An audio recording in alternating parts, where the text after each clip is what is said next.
No, I mean, there's a whole... I mean, it must be interesting for you, and I'm curious as to what your take is on this, to see a whole new generation be introduced to your music. I mean, because Sean and I have a bevy of DJ friends who make it a point of slipping "I'm in Love" into every set, because it does something to people. But these are people thank you, Kashif and Paul Lawrence, for making those songs. "I'm in Love" and "Love Come Down."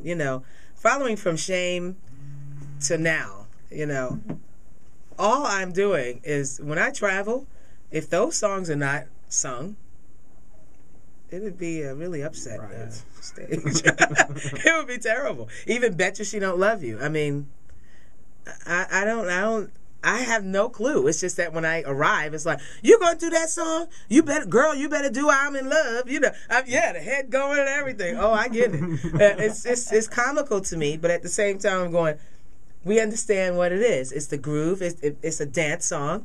They love what it's saying. It's all the way around musical.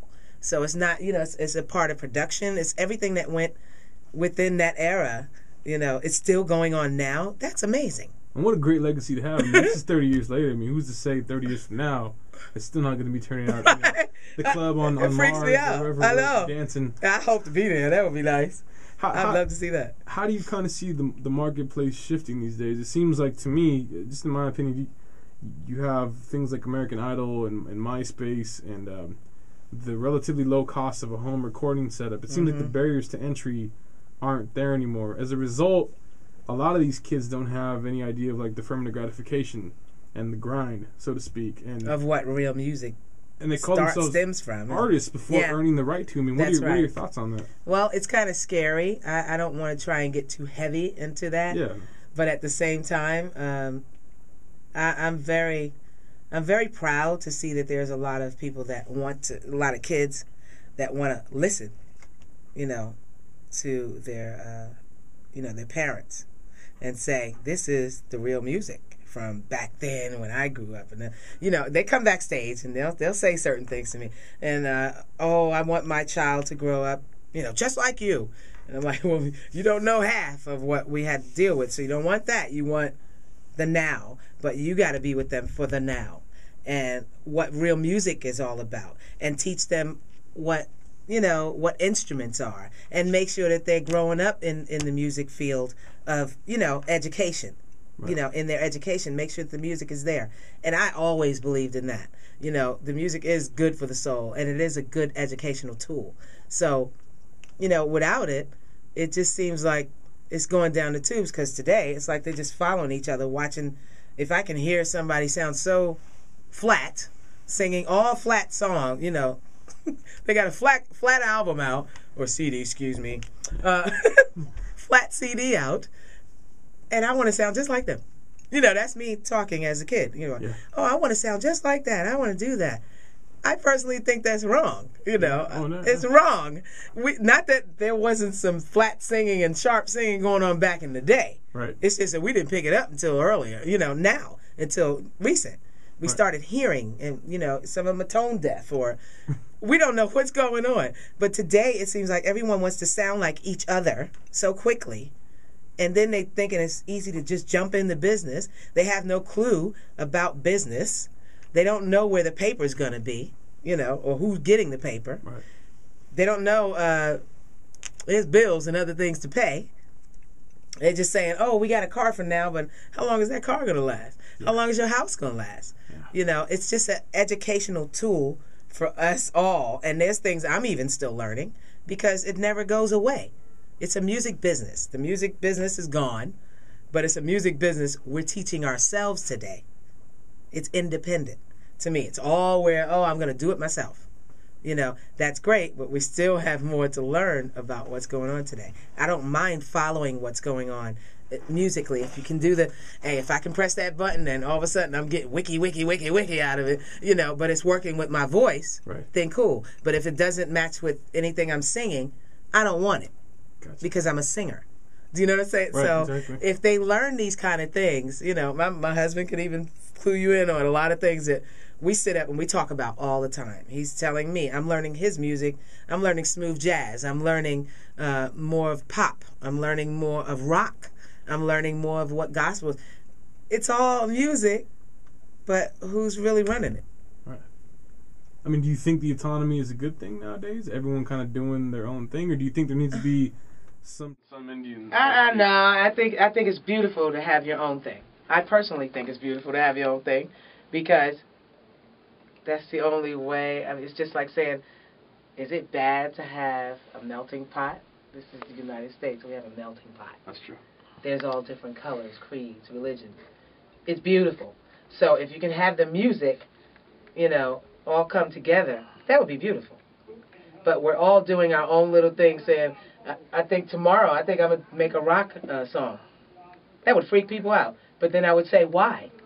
If I can do it and I do it well, don't worry. Right. I might throw a love come down in there. Right. You never know. I mean, that's the only thing I'm noticing today, that the kids just think it's just a rush job. Everybody, but that's what they're seeing. That's what they're being taught. Do you kind of feel like maybe the financial aspect of it should be put to the side, and maybe kids who are aspiring musicians should keep a day job? Okay. If they forget, they got to get paid. You got to get paid, but at the same time, don't just throw money at them, because you're going to make sure that you get probably more money than what they're getting. Obviously, that's what's going on in a lot of the music of today. Someone can pick them up and say that I can either manage you or I can make you, a big star, and you see them drop like flies off the things. That's why we don't really see any record companies. Right. You don't really see any record companies out there. And you notice, I mean, they can take from you, but then you would like to see it as well. So if you got to make your money. There's nothing wrong with having a day job as well. I'm not just going to tell everybody get into the music business, because I don't see where it's really going to benefit you if you don't really have the talent or skills, unless you need to learn something before you just jump into it saying, I got it, and you're sounding just like the other person that just bought their CD, and you sound exactly like them, so I'm already bored. That's the way it's going.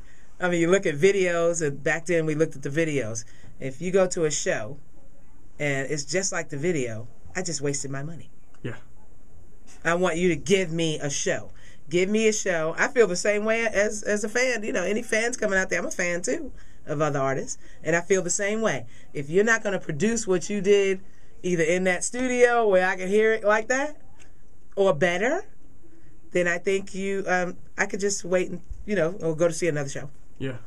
That's the way it go. But they need to learn that today. It's not easy out here, and at the same time, it's not a bad thing. Enjoy your dream, because if you're not a singer, you can be a rapper. If you're not a rapper, you can be a producer. If you're not a producer, just go with the flow. Play a timbali, do something. I'm just saying, yeah, but that's only if you want to be musical or in the musical field. There's other ways. Be a songwriter. Because some of the, I can write some songs, I write a little bit. I do melodies and stuff, but I'm not, that's not my best, but I'm learning it. And I'm still learning it, so it's a lot to go with being a singer. It's not just, I can sing, I know I can sing, I'm the best. It doesn't work like that. How do you stay inspired after so many years? I mean, what kind of stimulates keeps me going? To kind of keep you. Well, I got love of a family. I still got my King family out there still. I lost my mom and dad in 1987. I lost a brother, Eric. I lost a child in 1989. She was 2. So I had a brother, an older brother. It's a lot that I can say that keeps me going. And I guess that's part of what keeps me going, because they were there. They were all there. And I have my husband today, almost 20 years. December 3rd will be 20 years. And I still have my family members that are still living. My brothers are still living, and my sister. They're in New Jersey and Atlanta. They're just spread all over the place. So I think somebody moved to North Carolina. They're just all over the place. All over. Yeah, all over. And now I got, immediate family with having a husband and having his family. It's they make you feel, loved. You still got love. And because before this, I was still Bubbles, and still Evelyn. So, I'm still just going to remain just being humble to who I am and remembering who I am. And I have never tried to be anything I'm not. But I love my husband, and, having that strength to jump on that stage what keeps me going out there is seeing those faces and people just going, yeah, that's the song, or, you know, I play this in my lowrider, you know. I mean, I'm just, oh, they go crazy. But just to watch and to feel that love, that's what keeps me going. It really does. 33 years into a fantastic career. What's next? Well, right now what I've been doing is I'm trying to work on something new. So, like I said, I'm getting ready to do some dance stuff. I'm getting ready to jump on some dance cuts, or just try and hang in there with what's going on, but still remain singing, you know, keep the singing going on and keep the love songs or the fun songs. And we're doing that and traveling. I work with my husband. You know, he has gigs. We work together because my husband is also a smooth jazz artist as well. So I'm also on his CDs. So we do a lot of things. I'm learning, you know, how to get a lot more versatile than just staying, you know, disco, R&B, pop, crossover. He's taking me away from it a little bit, but it's not changing me because he loves what I have. He loves my gift, and I love his gift. So we're bringing it all together, and we're just trying to write some more stuff and, you know, come out there and with some new songs. And I already have my new CD out from 2008. Of course, it's long overdue. They said 13 years. I think they was like, wow, it's been 13 years. Yeah, I was like, what? It wasn't 13, but it wasn't, because when you're doing singles, that's still putting something out to let people know. One More Time was, you know, in '96. But then after that, we did something else. We just kept going. Other people's albums. Yeah, I sing on other people's stuff, but you know, they don't really want to recognize that. They want you to come out with your own stuff. That's cool. I respect. But I'm going to make sure that we just keep doing what we do and just never give up on the fans. That I never plan on doing. So if I'm in a town, city, state, country near you, we are going to get down.